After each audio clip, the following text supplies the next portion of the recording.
Israel masih terus bersiaga menghadapi potensi pembalasan atas tewasnya tokoh Hamas dan Hizbullah akhir Juli lalu.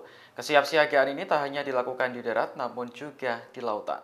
Pada Rabu 14 Agustus kemarin, sebuah kapal selam terlihat di lepas pantai Haifa, Israel Utara. Selain itu ada juga korvet Sa'ar yang melintasi perairan tersebut. Kantor berita AFP belum merinci soal aktivitas dari kapal-kapal Israel di Haifa. Namun kemunculan kapal itu terjadi di tengah ancaman pembalasan dari Iran dan Hizbullah. Iran sebelumnya menuduh Israel sebagai dalang pembunuhan pemimpin Hamas Ismail Haniyeh. Dari hasil penyelidikan, Haniyeh diduga ditembak menggunakan proyektil jarak pendek dari luar wisma. Sementara itu Israel telah mengakui pembunuhan terhadap Fuad Shukar yang merupakan komandan senior Hizbullah.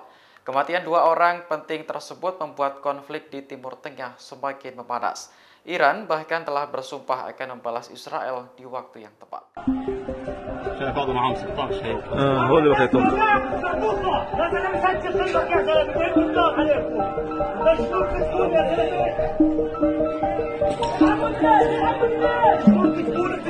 Lebih dari 100 pemukim ilegal Israel menyerang kota Palestina di tepi barat yang diduduki pada Kamis malam.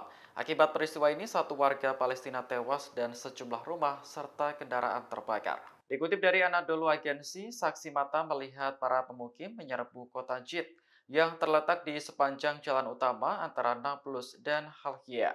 Para penyerang menembaki penduduk serta melempari rumah-rumah dengan batu dan bom molotov.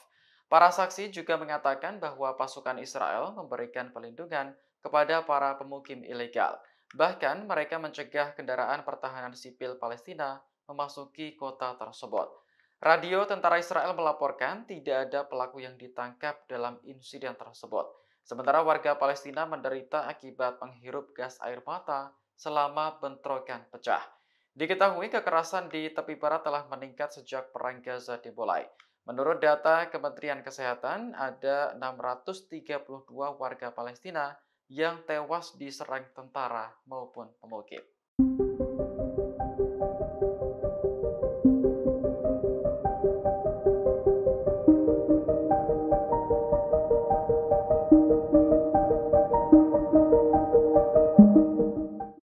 Situasi di ibu kota Israel, Tel Aviv, mendadak sepi dalam beberapa hari terakhir. Kondisi ini tak lepas dari ancaman Iran yang akan menargetkan kota tersebut dalam serangan balas dendam. Dikutip dari Yerusalem Post, daerah yang paling merasakan dampaknya adalah Tel Aviv-Yafo. Daerah ini dikenal di seluruh dunia sebagai pusat bisnis, perdagangan, dan hiburan Israel yang ramai. Pada siang hari, pantai-pantainya selalu dipenuhi oleh wisatawan yang berjemur. Sementara di malam harinya ramai dengan pesta, acara, dan para pengunjung kafe. Namun belakangan, jalanan di Tel Aviv-Yafo tampak sepi dan toko-toko memilih tutup lebih awal. Yana Levitan, salah satu pemilik bisnis di kawasan tersebut, mengatakan bahwa orang Israel khawatir dengan keamanan. Mereka menghindari pusat keramaian untuk mengantisipasi hal-hal yang tidak diinginkan seperti serangan dari Iran. Sebelumnya Iran menuduh Israel sebagai dalang pembunuhan pemimpin Hamas Ismail Haniyeh. Bagi Iran, serangan yang berlangsung di Teheran akhir Juli lalu itu adalah pelanggaran terhadap kedaulatan negara. Download Tribun X sekarang, menghadirkan lokal menjadi Indonesia.